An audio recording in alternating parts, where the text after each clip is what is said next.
وتقواها قد افلح من زكاها وقد خاب من دساها صلوات محمد وآل محمد اللهم صل على محمد وآل محمد. خلاق دو عالم کا ارشاد گرامی ہے کہ ہم نے اس نفس کو فسق و فجور کی بھی صلاحیت دے دی اور تقوی کی بھی صلاحیت دے دی. کامیاب ہو گیا وہ انسان کہ جس نے اپنے نفس کو گناہوں سے پاکیزہ کیا. وقد خاب من دساہا، ناکامیاب ہو گیا وہ انسان کہ جس نے اپنے نفس کو گناہوں میں آلودہ کیا. روزانہ اس آیہ مبارکہ کا ترجمہ آپ کے گوش گزار کرتا ہوں تاکہ کامیابی کا معیار کم از کم ہمارے نوجوانوں کو پتہ لگ جائے کہ کامیابی کس طریقے سے گزارنی چاہیے اور کامیابی کس طریقے سے ہم گزارے، کیسے ہم کامیاب انسان بن سکیں. ایک واقعے کی طرف تمہیدی منزل میں لے جاؤں گا اور کل جو وعدہ کیا تھا انشاءاللہ اس کو پورا کروں گا، چونکہ قرآن کی آیت ہے اوفو بالعقود، وعدہ کرو پورا کرو. اور واقعا ہم اس کے ماننے والے ہیں کہ جس نے ایسا وعدہ کیا کہ انہوں کے نیزہ پہ بھی لے جایا جاتا تھا تو بھی اس پہ نہیں ٹھہرتا تھا. توجہ کیجئے گا، میں نے کہا تھا کہ تنہا دولت کامیابی کا معیار نہیں ہے، تنہا ثروت کامیابی کا معیار نہیں ہے، تنہا جاہ و جلال کامیابی کا معیار نہیں ہے، تنہا خوبصورتی کامیابی کا معیار نہیں ہے، اور نہ تنہا مال کامیابی کا معیار ہے. اس بات کو میں واضح کرنا چاہتا ہوں آج کی 5ویں مجلس میں. بصرہ کا ایک شخص ہے، تھوڑا سا وقت لوں گا آپ کا تمہید میں، پھر اس کے بعد انشاءاللہ آپ کے مزاج کے مطابق گفتگو کروں گا. بصرہ کا رہنے والا ایک شخص ہے جو بھٹی میں لوہے کو ڈالتا ہے اور ڈالنے کے بعد جب اس لوہے کی کیفیت متغیر ہو جاتی ہے، تبدیل ہو جاتی ہے، تو وہ اس لوہے کو اپنے ہاتھوں سے اٹھاتا ہے. نہ اس کے ہاتھ میں چھالے آتے ہیں نہ اس کا ہاتھ جلتا ہے. اب ایک شخص مدینے کے رہنے والا آیا اور آنے کے بعد جب اس لوہار کو دیکھا تو کہا شاید ایسا لگ رہا یا تو نبی ہے یا ولی ہے یا اوصیاء میں سے ہے، اس کے علاوہ کوئی کام یہ کر ہی نہیں سکتا. لوہے کو بھٹی میں ڈالتا ہے اور ڈالنے کے بعد جب وہ سرخ ہو جاتا ہے تب اسے پکڑتا ہے اپنے ہاتھوں سے اور اس کا ہاتھ نہیں جلتا. اب اس نے کہا اے شخص میرے حق میں دعا کر دے. اس نے زارو قطار آنسو بہنے لگے اس کے اور کہا اے شخص تو کس انسان سے دعا کرنے کے لیے کہہ رہا ہے؟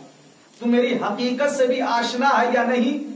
کہا ایسا کام تو کوئی نبی یا ولی کر سکتا ہے، میں تو یہی جانتا ہوں کہ تو ظاہراً ولی یا نبی ہوگا یا وصی ہوگا یا اولیاء ہوگا. تو کہا اے شخص اگر میری داستان تو سن لے گا تو شاید پھر مجھ سے نہ کہا کہ میرے حق میں دعا کر دے. توجہ کیجئے گا. اب اس نے کہا کہ اپنی داستان سناؤ. جب داستان یہ سنانے لگا کہا کہ جب میں بصرہ میں رہتا تھا تو میں ایک سوداگر تھا اور اس وقت جب قحط سالی کا موسم ہوا بصرہ میں تو میرے پاس ایک عورت آئی جو حسن و جمال کے اعتبار سے خوبصورت تھی.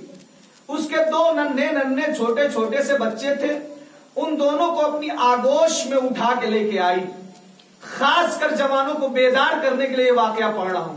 جب لے کے آئی اور لے آنے کے بعد مجھ سے کہا کہ بھائی صاحب آپ سوداگر ہیں، آپ کے پاس پیسوں کی کمی نہیں ہے، آپ کو اللہ نے ماشاءاللہ بہت زیادہ دیا ہے اور اچھے مال و دولت سے نوازا ہے، کیا آپ میری ہیلپ کر سکتے ہیں، میری مدد کر سکتے ہیں؟ تو میں نے کہا تھا نا کہ تنہا صرف مال کا ہو جانا کامیابی کا معیار نہیں ہے اور نہ تنہا جمال کا ہو جانا کامیابی کا معیار نہیں ہے جب تک کہ ان دونوں کے ساتھ نفس کا تزکیہ نہ پایا جائے، نفس کے اوپر کنٹرول نہ پایا جائے. اب جیسے ہی اس نے کہا کہ ایک بات سن، اگر تو ایک شب کے لیے میرے ساتھ چلنے کے لیے تیار ہو جائے تو میں تیری کفالت کرنے کے لیے، تیرے بچوں کی کفالت کرنے کے لیے راضی ہو جاؤں گی. اب جب اتنا فکرہ اس نے کہہ لیا، اس عورت نے کہا کہ جو تو مجھے سمجھنا چاہتا ہے وہ میں نہیں ہوں. اور یہ کہنے کے بعد اپنے بچوں کا رخ دیکھا، چہرہ دیکھا اور چہرہ دیکھنے کے بعد زاروں قطار آنسو بہاتے ہوئے اپنے گھر چلی گئی. پھر دوبارہ جب بچے اس کے بھوک اور پیاس سے بلکنے اور سسکنے لگے، پھر آج میری ہیلپ کر سکتا ہے؟ کہا جو کل میرا سوال تھا تم سے وہی آج بھی سوال ہے. تو اس نے بھی کہا کہ جو کل میرا جواب تھا وہی آج بھی میرا جواب ہے. توجہ کیجئے گا، جو اللہ کے اوپر بھروسہ کرتا ہے تو پروردگار عالم اسے کس طریقے سے مصیبت اور آلام سے نکال دیتا ہے. یقیناً ہم سے غلطیاں ہوتی ہیں، کوئی دودھ کا دھلا ہوا نہیں ہے، چاہے میں ہوں چاہے آپ ہو. یقیناً غلطیاں ہوتی چونکہ ہم غیر معصوم ہیں. اور اگر غلطیاں ہو جائیں تو اللہ کہتا ہے کہ ان اللہ یحب التوابین، بے شک پروردگار عالم توبہ کرنے والوں کو دوست رکھتا ہے. اگر انسان اللہ کا دوست بننا چاہتا ہے تو انسان توبہ کرتا چلا جائے، پروردگار سے قریب ہوتا چلا جائے گا. اب پھر اس کے بعد جب اس نے اپنے چھوٹے چھوٹے ننھے ننھے بچوں کو بلکتے اور سسکتے دیکھا بھوک اور پیاس کی وجہ سے، پھر اس کے بعد آئی اور آنے کے بعد کہا اے شخص کیا آج تو میری ہیلپ کر سکتا ہے؟ اس نے کہا کل جو میں نے کہا تھا آج بھی وہی کہہ رہا ہوں. دیکھیے اللہ کے اوپر جو بھروسہ کرتا ہے وہ کس طریقے سے کامیاب ہوتا ہے. اب جیسے اتنا فکرہ اس نے کہا ٹھیک ہے میں تیار ہوں، تو میرے بچوں کی کفالت کا وعدہ کر، میں تیرے ساتھ چلنے کے لیے تیار ہوں. سچے واقعات بکھرے موتی سے واقعہ پڑھ رہا ہوں. اب جب اتنا فکرہ کہا تو اس نے کہا کہ میری بھی ایک شرط ہے. اللہ والا جب انسان ہوتا ہے تو اللہ مدد کرتا ہے. کہا میری بھی ایک شرط ہے. کہا وہ شرط کیا ہے؟ کہا شرط یہ ہے کہ کسی ایسے مقام پہ لے کے چلنا جہاں تیرے اور میرے علاوہ کوئی تیسرا دیکھنے والا نہ ہو. توجہ کیجئے، کوئی تیسرا دیکھنے والا نہ ہو. تو جب عقل انسان کے نفس پہ غالب آتی ہے تو انسان بلند ہوتا ہے، لیکن جب نفس عقل پہ اوپر غالب آتا ہے تو اسے پتا نہیں چلتا کہ کیا اچھا ہے اور کیا برا ہے. اب ایسے ہی کہنے کے بعد اس نے کہا ٹھیک ہے، چونکہ اس کی عقل نہیں بلکہ اس کا نفس اس کی عقل کے اوپر غالب آ گیا تھا. اب جب اس نے کہا کہ میں نے کفالت کا وعدہ کیا، اتنا راشن لے جاؤ اپنے گھر میں بچوں کو دے دو، ان کو پروان چڑھے اور کل تم اتنے بجے اس مقام پہ چلی آنا. اب یہ عورت اللہ کا نام لے کے وہاں پہ پہنچی. جب پہنچی تو جنگل میں ایک گھر تھا، ایک خانہ تھا، ایک بیت تھا. اب اس کے اندر وہ لے کے گیا، دروازے کو بند کیا. اب اس نے چاہا کہ جو اس سے تقاضا کیا تھا وہ پورا کیا جائے. ہاتھ کو بڑھایا، اس عورت نے کہا میں نے جو تم سے وعدہ کیا تھا، توجہ کیجئے، میں نے جو تم سے وعدہ کیا تھا وہ وعدہ پورا نہیں ہوا. کہا کیا وعدہ کیا تھا؟ کہا میں نے تو یہ کہا تھا نا تم سے کہ تمہارے اور میرے علاوہ کوئی تیسرا دیکھنے والا نہ ہو.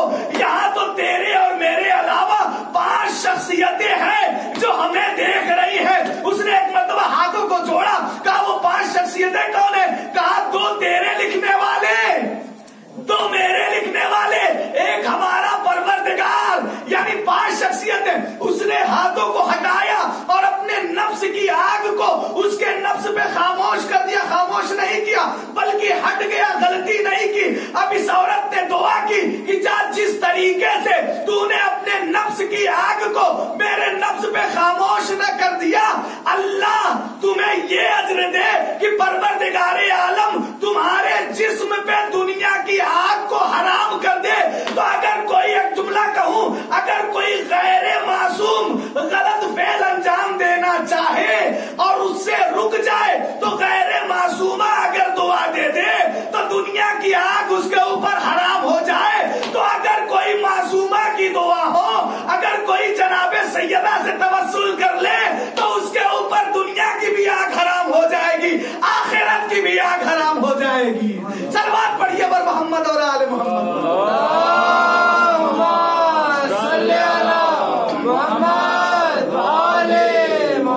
جب غیر معصومہ غلط کام سے روک کے دعا دے دے تو اگر حسین کی ماں ہمیں دعا دے دے تو یقیناً دنیا کی بھی آگ ہمارے اوپر خاموش ہو جائے گی اور آخرت کی بھی آگ ہمارے اوپر خاموش ہو جائے گی.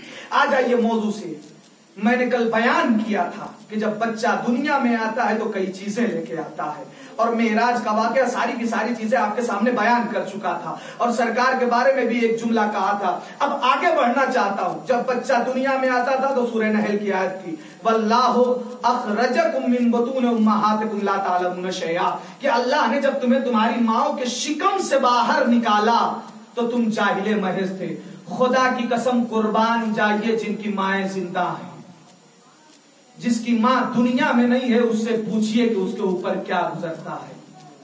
اس لیے کہ جب انسان کی تعریف کرے اور اس کے ماں باپ موجود ہوں یا نہ ہوں، اگر کہے کہ تمہارے اندر یہ صلاحیت پائی جاتی ہے، تم اس میں یہ کام اچھی طریقے سے کر لیتے ہو، تو معصومین کے قول کے مطابق انسان کو چاہیے کہ 2 رکعت شکرانے کی نماز پڑھے اور اپنے ماں باپ کا شکریہ ادا کرے کہ انہوں نے پرورش اتنی اچھی طریقے سے کی ہے.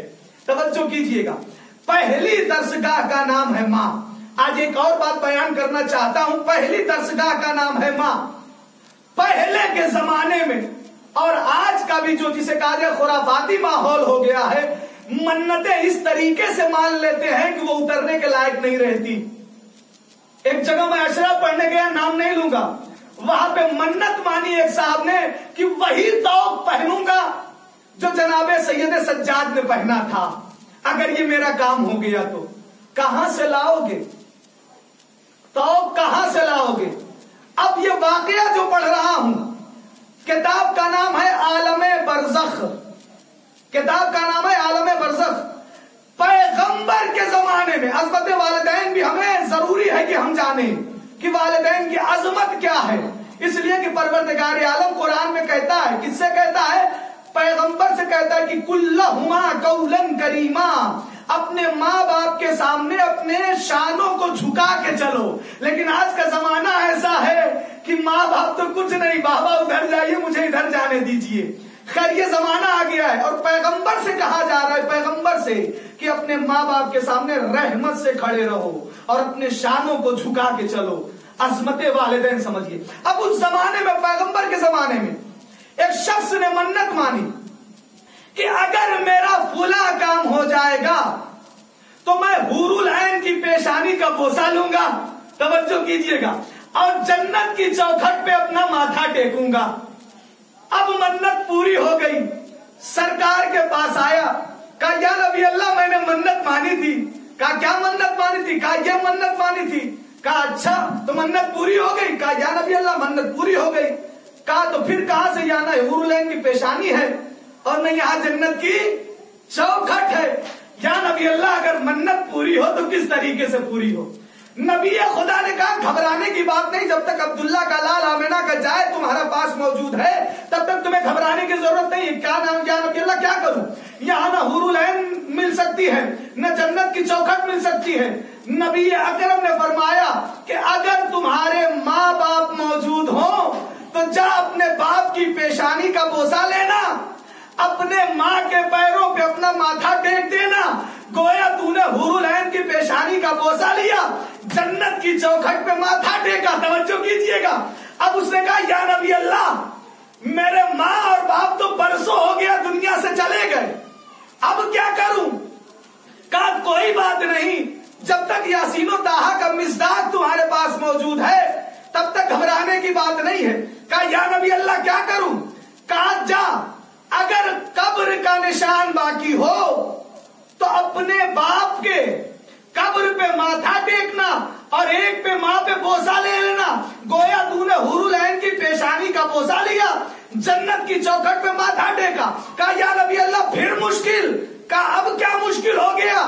کہا مشکل یہ ہے کہ ان کو گئے ہوئے زمانہ گزر گیا، اب میں کیا کروں؟ کہا کوئی بات نہیں، قبر کا نشان بھی باقی نہیں رہا. کہا کوئی بات نہیں، یہاں پہ 2 قبریں بنا، ایک کو باپ تسلیم کر، ایک کو ماں تسلیم کر، ایک پہ پیشانی ٹیک، دوسرے پہ بوسہ لے لے، تیری منت پوری ہو جائے گی. شاید پیغمبر آنے والے زمانے کی طرف اشارہ کر رہے ہیں کہ جب ہمارے چاہنے والا جناب زہرا کی قبر پہ اگر وہاں کے پابندی لگا دے اور وہ جانا چاہے نہ جا پائے تو کم سے کم اپنے گھر میں ذریعہ زہرا بنا لیا کرے. صلوات پڑھیے بر محمد اور آل محمد پر.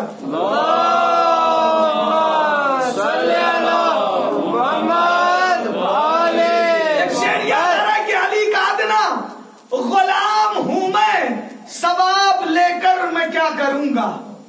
علی کا ادنا غلام ہوں میں، ثواب لے کر میں کیا کروں گا؟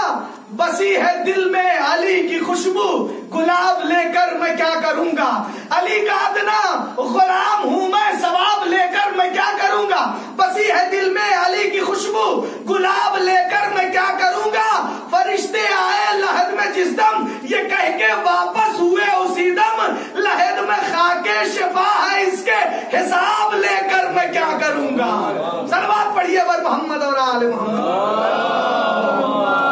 صلی اللہ محمد آل محمد۔ جب بچہ آتا ہے تو کچھ تکلیفات شرعی واجب کی جاتی ہے، جس میں سے بیان کیا تھا کہ سب سے پہلے جو مسئلہ آتا ہے وہ تقلید کا آتا ہے، اور انسان جب تقلید کر لیتا ہے تو پھر اس کے بعد دوسرا مسئلہ جو آتا ہے وہ نماز کا آتا ہے۔ کل بیان کیا تھا کہ ان الصلاۃ تنہا عن الفحشاء والمنکر، بے شک نماز انسان کو برائیوں سے روکتی ہے، اور بتایا تھا چھٹے امام کی حدیث بھی پڑھی تھی کہ کس طریقے سے انسان برائیوں سے روکتا ہے۔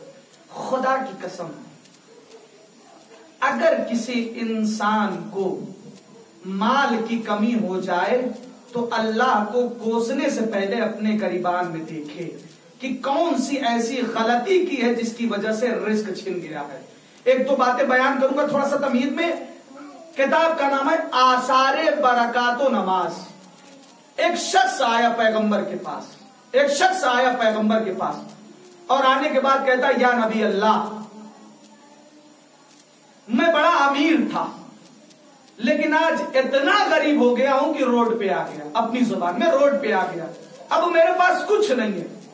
پیغمبر اسلام کہتے ہیں کہ یہ بتا کہ نماز پڑھتا ہے؟ کہا یا نبی اللہ، نماز پانچوں وقت کی آپ کے پیچھے جماعت سے پڑھتا ہوں، توجہ کیجیے گا، جماعت سے پڑھتا ہوں۔ کہا پھر کیا مسئلہ ہے؟ کہا روزہ رکھتا ہے؟ کہا یا نبی اللہ آپ کیسی بات کرتے ہیں، ماہ رمضان کا فقط اور فقط روزہ واجب ہے، میں 3 مہینے روزہ رکھتا ہوں، رجب میں، شعبان میں اور ماہ رمضان کا جو واجب ہے اس میں۔ کہا اچھا، نہیں کو منکر اور منکر کو نہیں تو نہیں کرتا؟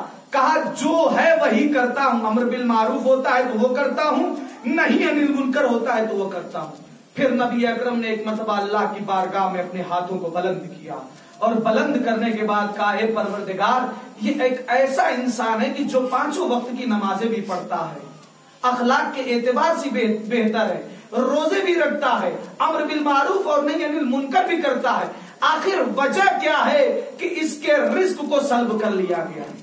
جناب جبرائیل نازل ہوئے اور نازل ہونے کے بعد کہا یا نبی اللہ، ایک وجہ ہے جس کی وجہ سے اس کا رزق سلب ہو گیا ہے۔ ہر انسان آج متوجہ ہو کہ ہم مصیبت اور آلام میں کیوں گرفتار ہوتے ہیں، اب جیسے اتنا فکرہ کہا، نبی خدا نے کہا، نبی خدا سے جبرائیل نے کہا، جبرائیل سے پوچھا کہ وہ کون سی بات ہے جس کی وجہ سے یہ گرفتار ہے نماز اور روزہ کرنے کے باوجود؟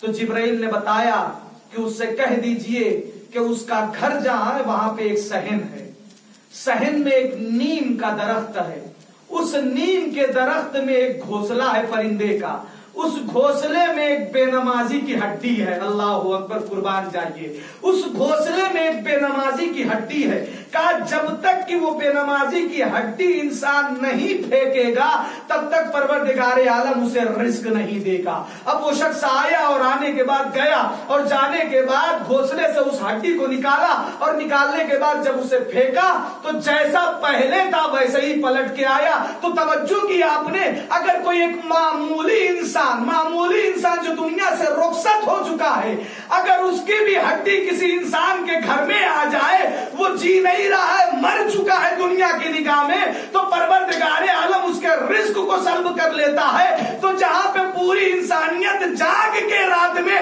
صبح کی نماز کو قضا کر دیتی ہو، صلوات تو پڑھیے ور محمد اور آل محمد پر۔